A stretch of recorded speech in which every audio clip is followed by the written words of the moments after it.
with your walking stick or your walking cane. I'm going to use the cane, and I have a traditional looking walking stick. I'm going to show you a bunch of different things. Dangerous techniques you can do for self-defense. Crime is rising. There's craziness in the streets. If you have to go out and prepare, protect first. You're going to take your hand on the cane. We're going to start with it in this non-traditional position so that the crook is facing out. I'm just going to slide down the back and lift it up into this position. Now your hand is up so that you can guard your head so you don't get struck. And then you're going to just jam straight in, just a jabbing punch, like a punch in boxing, straight to his face for self-defense with the tip, the end of your walking stick. So from here, as you go down, you bend your knees to load up these springs. You're going to unload those springs with an explosive attack, moving your whole body into his face, smashing the nose, smashing the teeth down his throat for self-defense using the crook of your walking stick. You can do the same thing.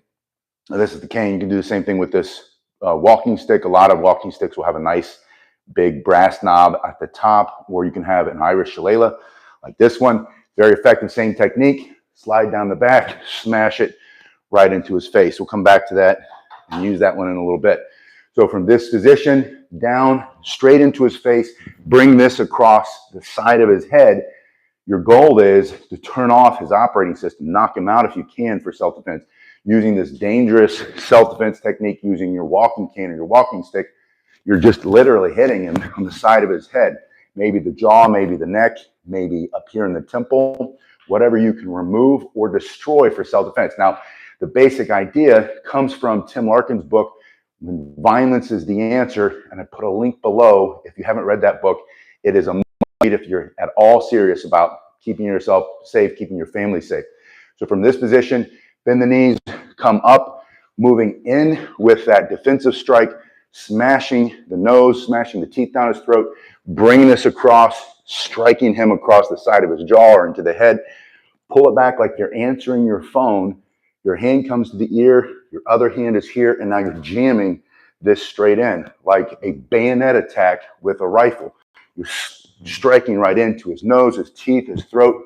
In Tim Larkin's book, When Violence is the Answer, he asks you to ask yourself the question, what can you remove or destroy for self-defense? And he's specifically talking about the bad guy's ability to see, to breathe temporarily or permanently, his ability to strike you, to hit you, to punch you, to choke you, right? To throw all kinds of nasty stuff onto you. We've been seeing that recently in the news. Just horrible stuff. I got to put this thing back on. Horrible stuff that people, bad guys, mentally ill, criminally insane, punks, thugs are attacking innocent people, random people on the street. And if you want an extra layer of protection, learn these dangerous self-defense techniques you can do with your walking stick or your walking cane. So from here, we started here by loading the legs, loading these springs, unloading them by standing straight up, moving in, striking, coming across here, bringing it here, smash, and then you're going to chop in with this back hand. Now, notice that this walking cane, the self-defense cane, this is a cane master's cane. They bevel the ends. There's always a little tip here. It's not sharp, but it will rip the skin off of his face for self-defense. It'll pull the nose off his face, his teeth out of his mouth if you need to, his eye. These are dangerous techniques for self-defense, but we use violence against violence. That's the principle of Tim Larkin's book, When Violence is the Answer. I know a lot of you have read that. If you haven't, get that book. Bend the knees, smash, strike, answer the phone, rifle, bayonet attack, and then like a firefighter chopping down a door to get to save everybody. And then once you get this dug in there a little bit, whatever you're hitting, rip. That's your final technique on this one. If you need to, you can bring that back up under his chin, under his throat. Those are some dangerous techniques you can do for self-defense techniques with your walking stick or your walking cane. Same thing. If I switch over to the Irish shillelagh, which, you know, it doesn't have to be an Irish shillelagh. It can be a brass-headed walking stick or anything with a nice tip. It could even be a dowel rod. You can get a dowel rod 36 inches from any do-it-yourself store, sand it down, oil it up. And then you have a nice improvised walking stick. You slide down the back, you step in with that strike, smash that across, answer the phone, thrust in here, smash with the head, and then lift him up off the ground, up under the chin or into the stomach, anywhere you can remove or destroy his ability to hurt you, to attack you. Hello, Bill. It's good to see you. Alita, nice to see you. We got Sheikh here. Chukalisa, great to see you. Thank you for joining this live stream. We're talking about self-defense techniques, dangerous self-defense techniques with your walking stick or your walking cane. Now, I showed you some things that you can practice. So you can make this a routine. If you want to give yourself, in martial arts, they call it a kata or a pattern or a pumse if it's Korean style. But the basic idea is that you practice the same thing over and over again so that you do it without thinking about it when you need to defend yourself with dangerous self-defense techniques using a walking stick or a walking cane. Other hand comes up, bend the knees, coming in with this thrust straight into his face, swinging this across, smashing the side of his head or into his arm, answering the phone, get the other hand on it. Now it's a two-handed strike, thrusting in, chopping down, and then smashing with this tip. And I'm going to switch back to the cane because I want to show you a completely different set. Michael, it's good to see you. Different set of techniques. We're still having our walking cane with the crook facing out ergonomically. It's a great way to walk with it. You would carry it in this position so that from here, the next thing you might do is just smash it up this way. And you're going to bring that up, striking him between his legs or up under his chin for self-defense, or maybe bring it across his face this way. Either way, whether you bring it up under the bottom in a kind of a vertical strike coming straight up, or more of a diagonal strike, striking into his head, his jaw, his neck, his arm, maybe breaking that joint. Maybe he's coming after you with a blade, something like this. You can see he might have a very sharp, I just sharpened it. Used it a lot last week. We were camping the last couple of weeks. That's why I haven't been here. It's good to see everybody. Balled it up. Got a lot of use. Now it's sharp again. So a little bit goes a long way. Learn how to sharpen your knife. Look at the reach advantage that you've got. You can reach out and touch him if he's got one of these, any kind of blade, even if he's got a machete. You know, machetes can be pretty long. This is still much longer than most machetes. I did see a machete this summer. One of the guys was trimming bushes with it, and it was about 36 inches. So you come up against that one, you're in trouble. Any machete, big trouble. But I'd rather have something than nothing. This gives you a little bit of options. Thank you, Alita, for that super sticker. So from here, you're leaning on the weight. Get the other hand up, give a verbal command, back up, stop. I will defend myself. I'm going to defend my family. Don't come any closer. You're getting too close. If you're able to do that, if he's on top of you before you know it, just bring that up, smash him between the legs, up into the hand, or across this way. Second strike, you're going to turn. Your palm just comes straight up in the air, turn your wrist over, and then bring it back down. It's a very quick, fast, explosive motion. 1, 2, you're striking the top of his head. Maybe that arm, he's coming at you with that weapon, that bladed weapon, and you're smashing. You're trying to break that. Satya, it's good to see you. So from here, bring it up, try not to hit whatever's overhead. Smash it down on top of his head. 1, 2, get it into that other hand. Now you're holding this almost like a handle. You got 2 hands on it here, and you're going to thrust, and you're going to move him back, just like you're the riot police. You're stopping all these punk thugs. Smash, get in that hand, pushing in here, slide this down, and then there's that chopping strike from that first set we did, bringing it down over the top.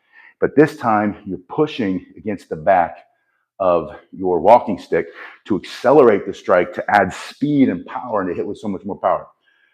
Michael Sanchez says, did you see the lady? Yeah. Crazy lady goes into a store, like a secondhand store, Goodwill or something, buys a kitchen knife, comes out, walking past a woman and her 3-year-old son, North Olmsted, Ohio. I know I've been there many times. I'm from Ohio. I know that neighborhood. It's not a bad neighborhood. It's not the best, but it's not the worst. It's a middle-class neighborhood. This mentally ill woman, for whatever reason, sees this woman. Maybe she's mentally ill, maybe she's angry, maybe she's been emboldened by policies that allow her misbehavior. I don't know what it is, any kind of reason. But whatever it was, she slashes and stabs this little boy and his mother. The boy dies. Horrific, horrible. And who knows, you know, if she had had some type of a walking stick or cane or other self-defense device, if she would have been able to respond and react in time. I want you to. I know that I I don't know that I would if she caught me off guard that fast. I imagine that I would because I train and train and train. And every time I leave my house, even when I'm in the house, I put myself into a mental state to be paying attention to what's happening all around me. I'm constantly looking. I'm constantly paying attention. I'm never on my phone. I don't even have, oh, we're talking to the phone. I'm looking for my phone. I'm talking to you through the phone. But it's in your pocket, right? You have to have situational awareness. And you have to be able to see what's happening around you as it's happening so that if it does happen, some crazy person is coming after you or your family with a knife or with their hands. There's that guy on the New York subway. They had pictures, videos of this guy months ago or weeks ago throwing lighter fluid, puts into 2 cans, lights it up, throws it on people. They take him to the judge after they catch him. The judge lets him right out, same day. And then he does it again, just recently. And then they say, oh, this time we're going to keep him behind bars for a little bit longer. And who knows? The point is, you're not safe unless you take responsibility for your own safety. There's so much happening right now.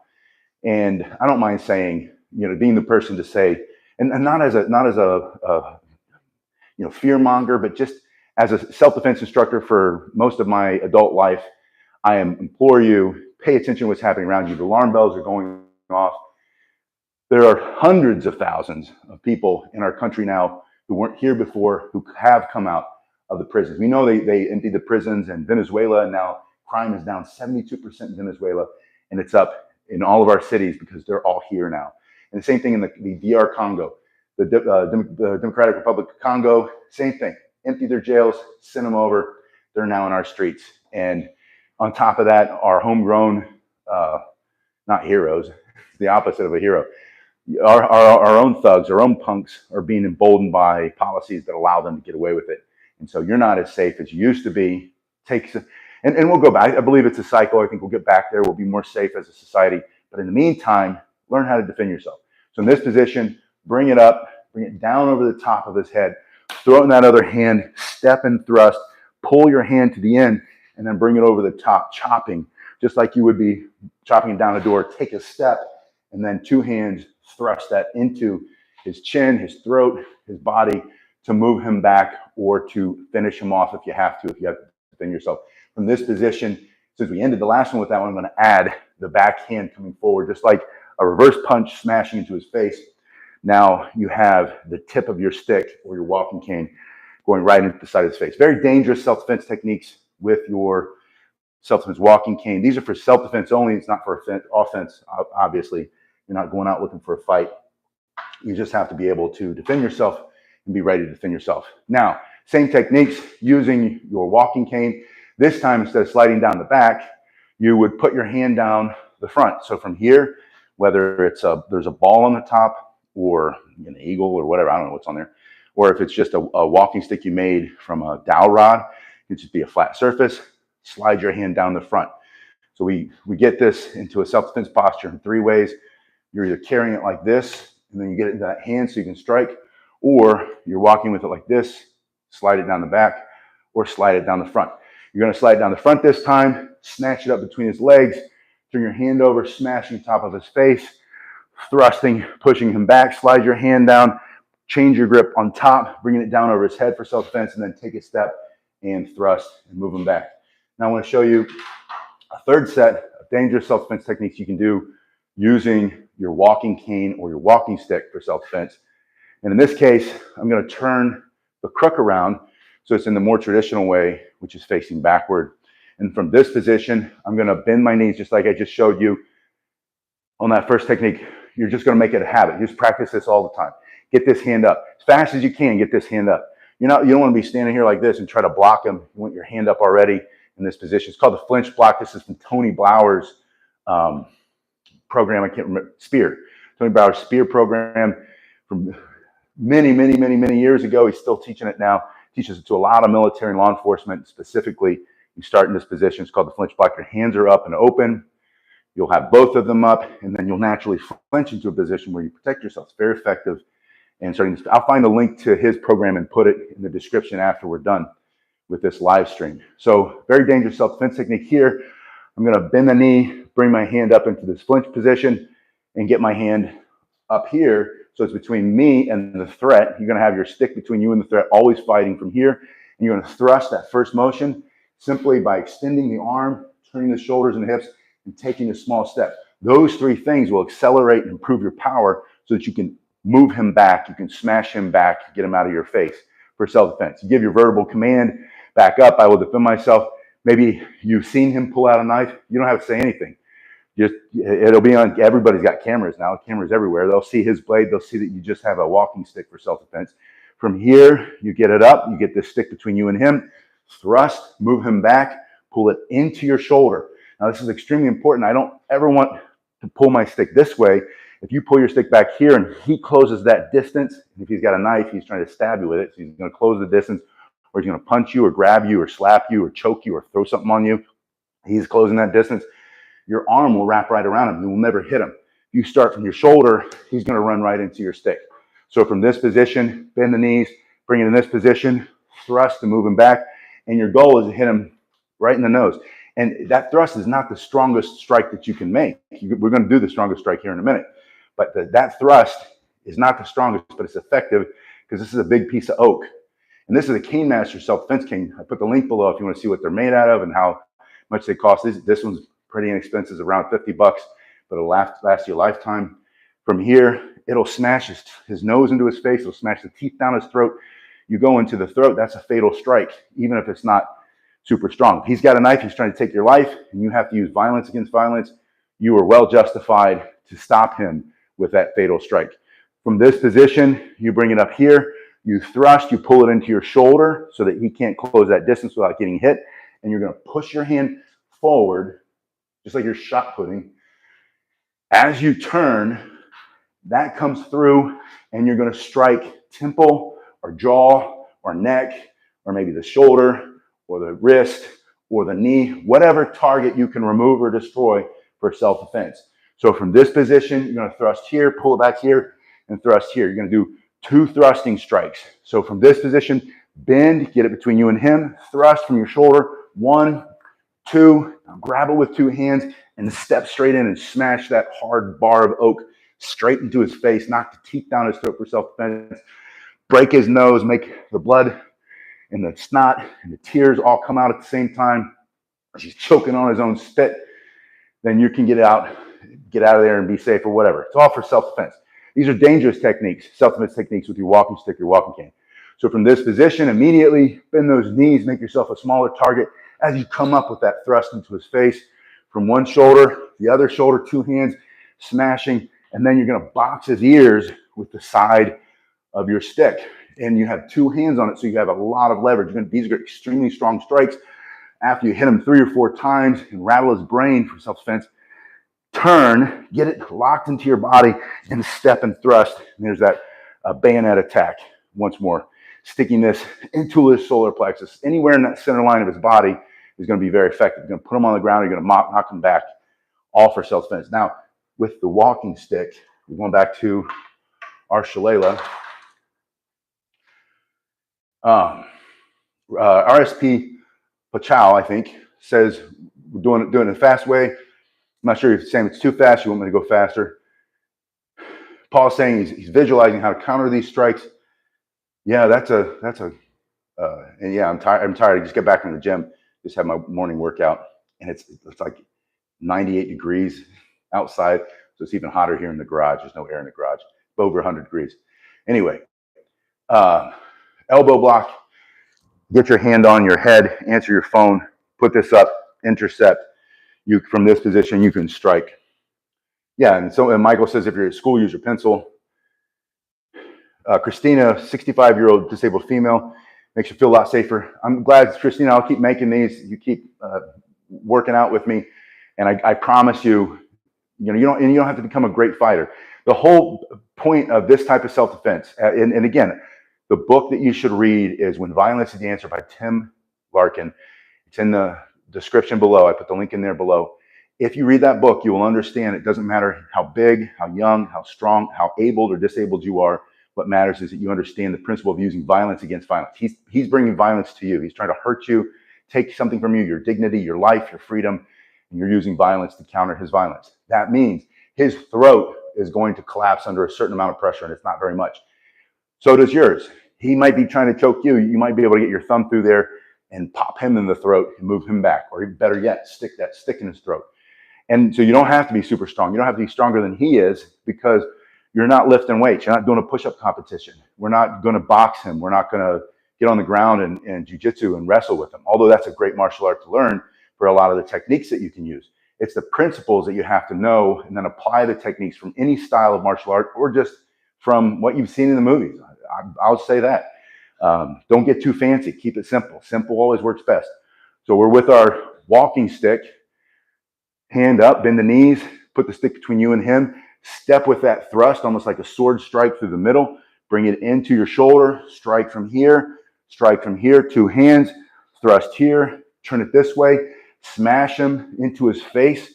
This is nearly indestructible. This wood, this root, this briar wood stick is extremely, extremely hard. If you've ever been a briar, you know this stuff is nasty. You turn your shoulder, striking. This is more of the Irish stick fighting style, or you can just box him in his ears, bend it, bring it against your body, step in and finish him off with this thrusting strike into his throat, into his teeth, into his solar plexus. Between the belly button and the privates, there's that thin piece of muscle that keeps your guts in. Hit him in there and you'll stick him on the ground really fast.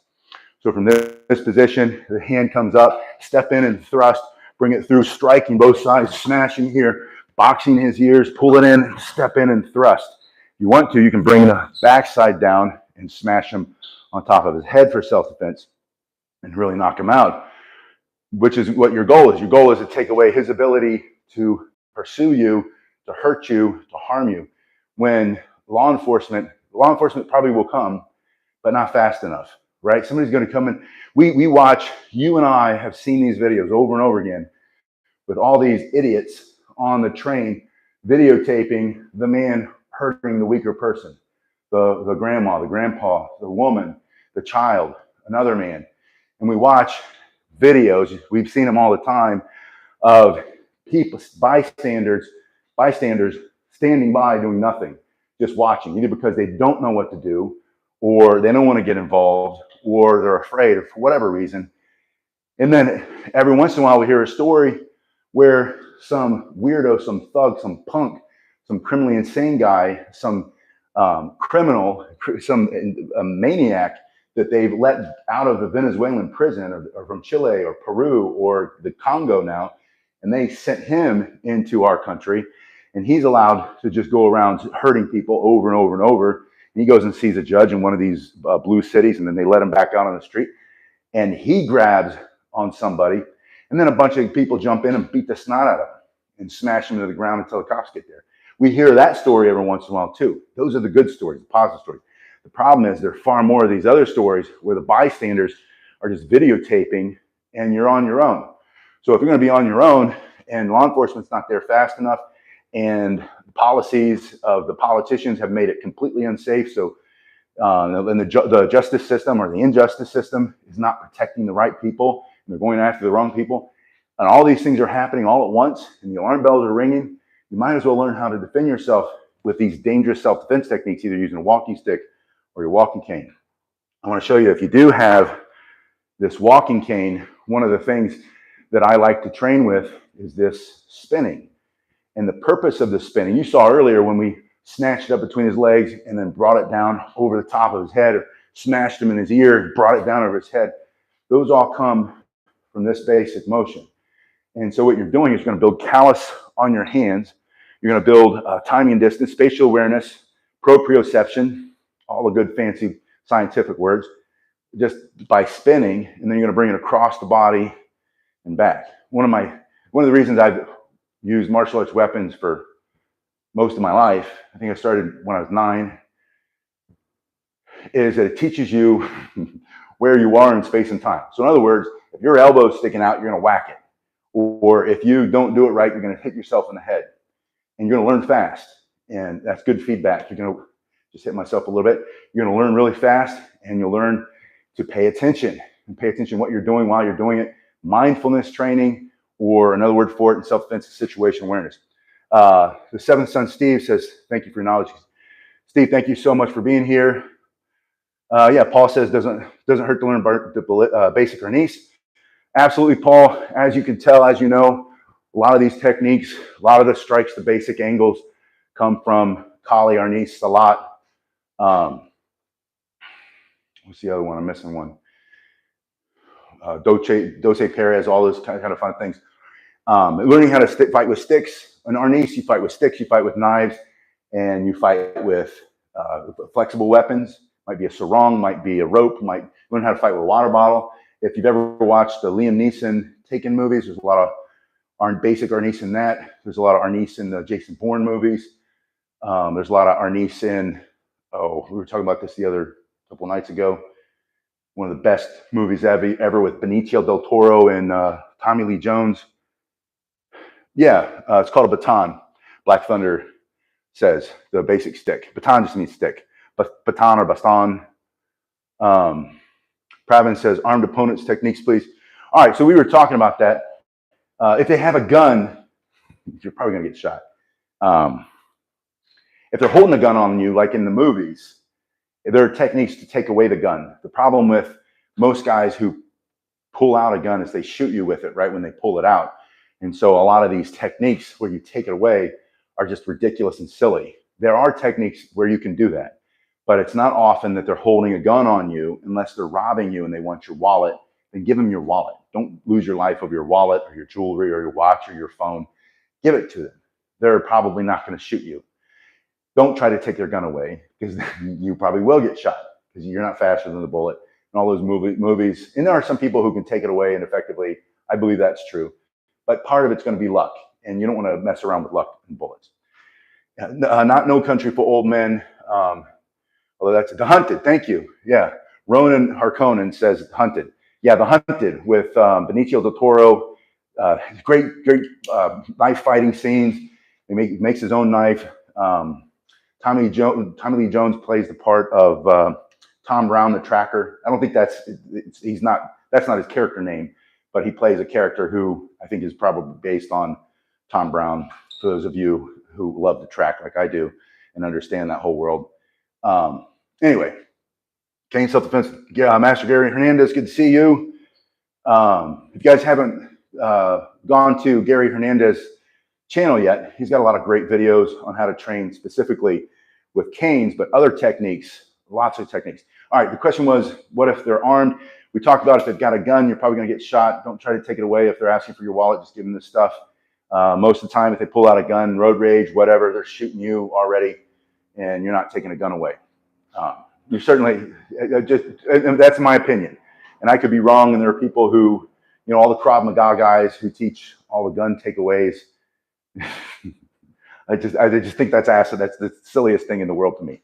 Is that sadly, I hate to talk about October 7th, but and how horrific that was. But I don't think anybody was taking guns away on October 7th. They were just shooting people, and there was no chance, no time for anybody to put their hands up and then try to do a gun disarm. They do have a knife, and they pull that out, and you can't run and get out of there. You have the advantage of reach with your walking stick and your cane. This is a healthy size knife.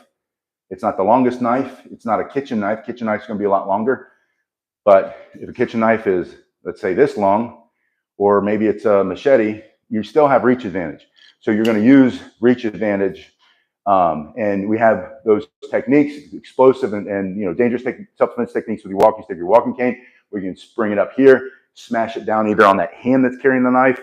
If you can, I'm a proponent for knocking him out and smashing his skull and putting him on the ground unconscious. Let the cops come and scoop up the knife, and you don't even have to worry about it.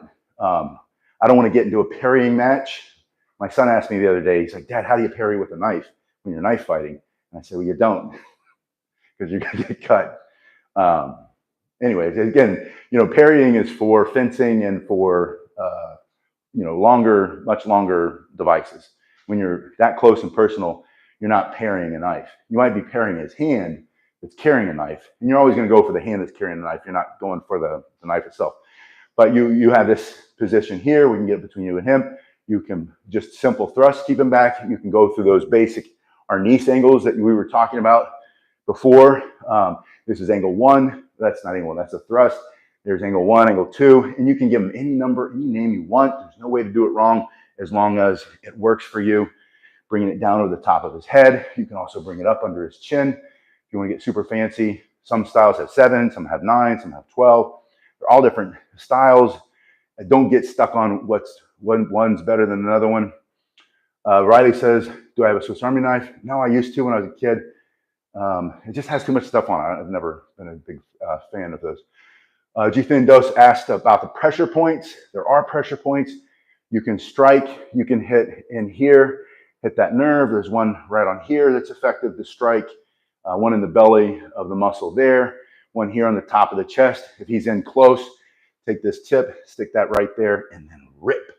Use your entire body weight to push into that, and he's going to feel that pressure point.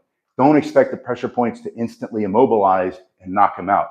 He might feel it, he might not. I've trained with many, many people who don't feel any pressure points, and then you're trying to, and Gary will tell you the same thing. You run into these guys, they don't feel those pressure points, then you're just bending bones, and you can still break an arm or break a wrist or whatever, but don't get stuck on fighting with pressure points. There's no dim mock, there's no such thing as like a technique that can kill somebody instantly. You smash his nose into his head, it does not separate and go into his brain. That's a myth from years and years ago that a lot of people still believe. It's not scientifically correct or medically correct. You can't palm strike someone in the nose and kill them instantly. You can break their nose, make their eyes run, make the snot come out, make them start choking as all that fluid comes out. It hurts like snot. I mean, it hurts like heck, right?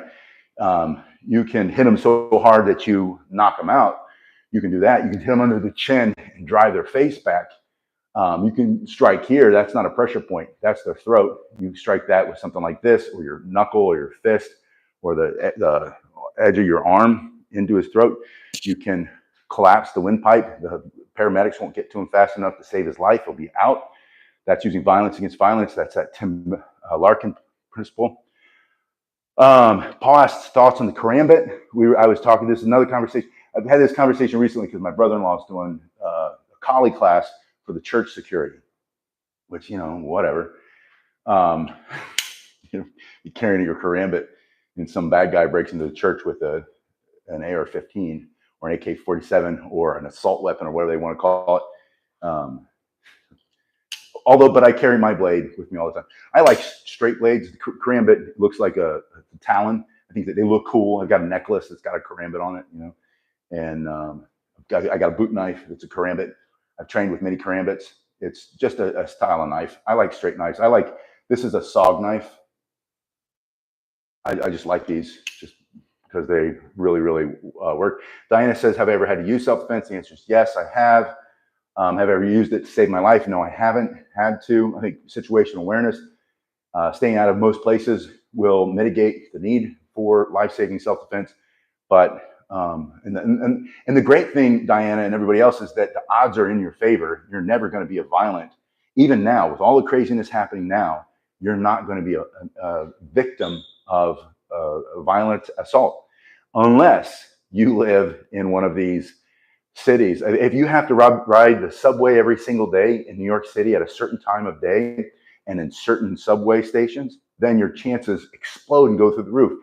If you live downtown San Diego, San Francisco, Philadelphia, Baltimore, Cleveland, Chicago, the risks go way up. And some people have no choice. They have to live in those places. That's their home. And why should they have to leave? Let's clean it up for them instead of letting the thugs and the criminals and the demonic forces run everything, because that's what's really happening. I've used martial arts, and I've used pressure points, come along techniques as a military policeman. I've taken a knife away from somebody who was messing around with it. I don't think he really had the intent, but I told him, I said, you take that out one more time and you wave that in my face, I'm taking it from you. I did that with a live blade.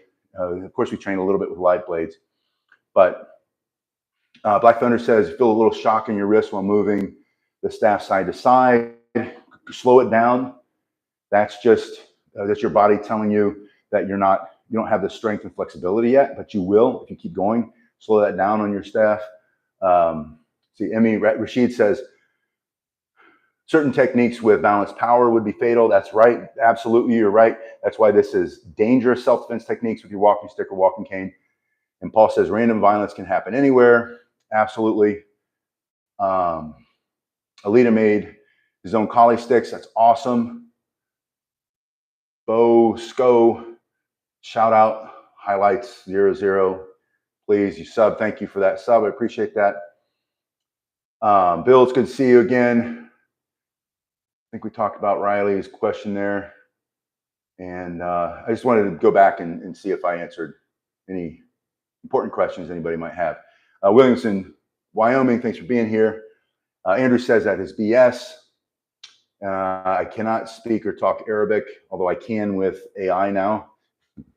We can translate the whole thing into Arabic. And Andrew says, will you please be my sensei?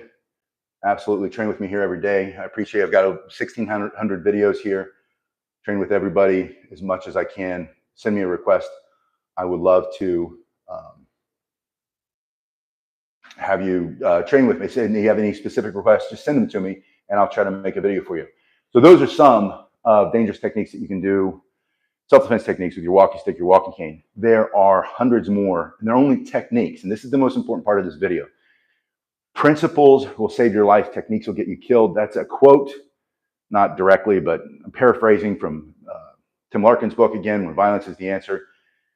But it's this idea that, you know, strategy over tactics that we learned in the military.